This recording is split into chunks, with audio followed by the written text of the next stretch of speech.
There's no feeling more intense than starting over. If you deleted your homework the day before it was due, as I have, or if you left your wallet at home and you have to go back after spending an hour in the commute. If you won some money at the casino and then put all your winnings on red but it came up black. If you got your best shirt dry cleaned before a wedding and then immediately dropped food on it. If you won an argument with a friend and then later discovered that they just returned to their original view. Starting over is harder than starting up. If you're not ready for that, like if you've already had a bad day, then what you're about to go through might be too much. Feel free to go away and come back. I'll be here.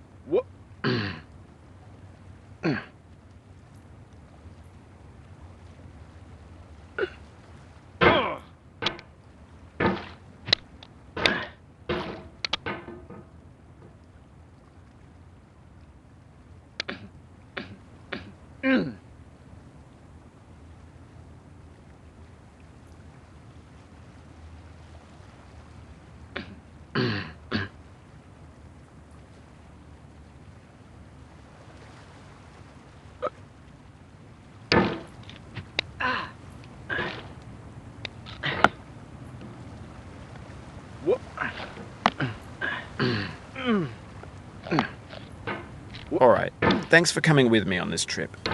I'll understand if you have to take a break at any point. Just find a safe place to stop and quit the game. But don't worry, I'll save your progress, always, even your mistakes.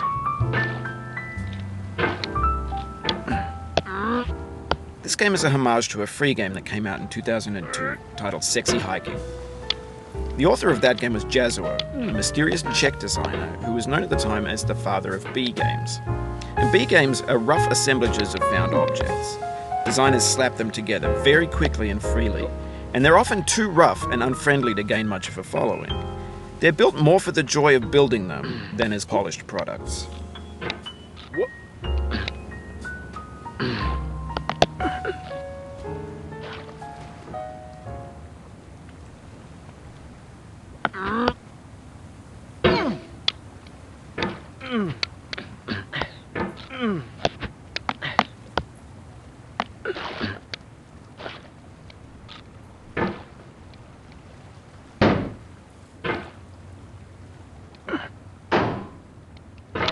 In a certain way, Sexy Hiking is the perfect embodiment of a B game.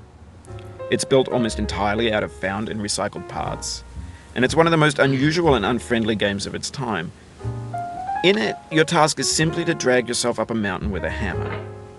And that act of climbing, in the digital world or in real life, has certain essential properties that give the game its flavor. No amount of forward progress is guaranteed. Some cliffs are too sheer or too slippery, and the player is constantly, unremittingly in danger of falling and losing everything.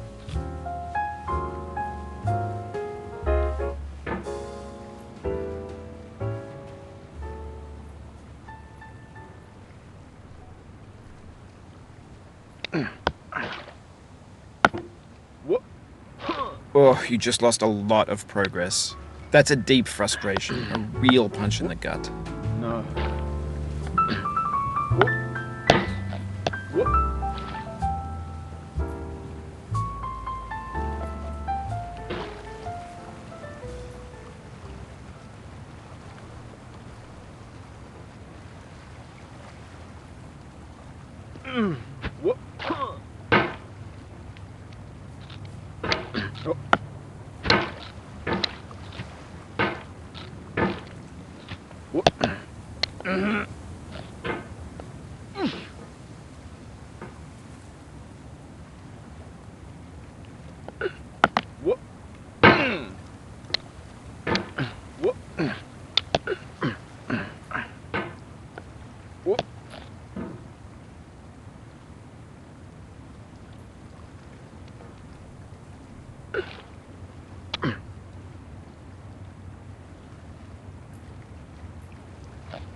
Oof, sorry about that.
Anyway, when you start sexy hiking, you're standing next to this dead tree that blocks the way to the entire rest of the game.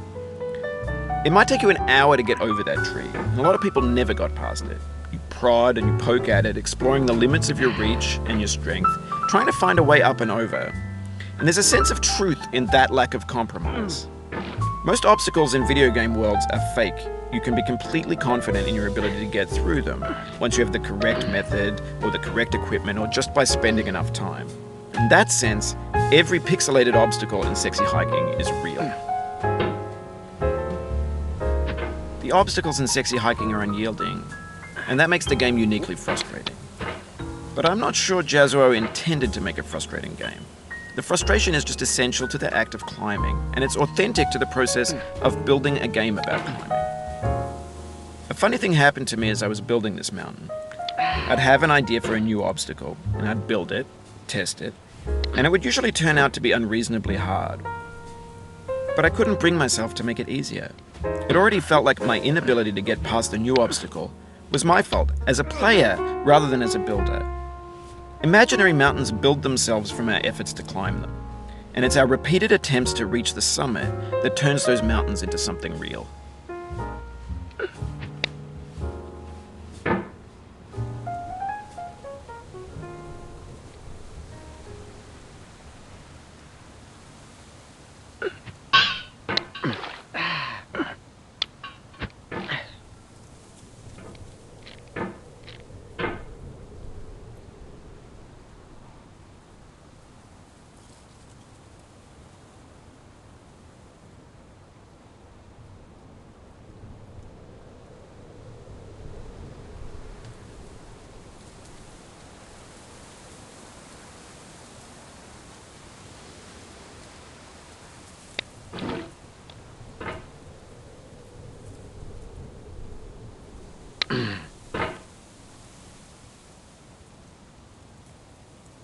When you're building a video game world, you're building with ideas. And that can be like working with quickset cement. You mold your ideas into a certain shape that can be played with, and in the process of playing with them, they begin to harden and set until they're immutable, like rock. And at that point, you can't change the world, not without breaking it into pieces and starting fresh with new ideas.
Oh, it happened again. Keep on trying, don't let it get to you.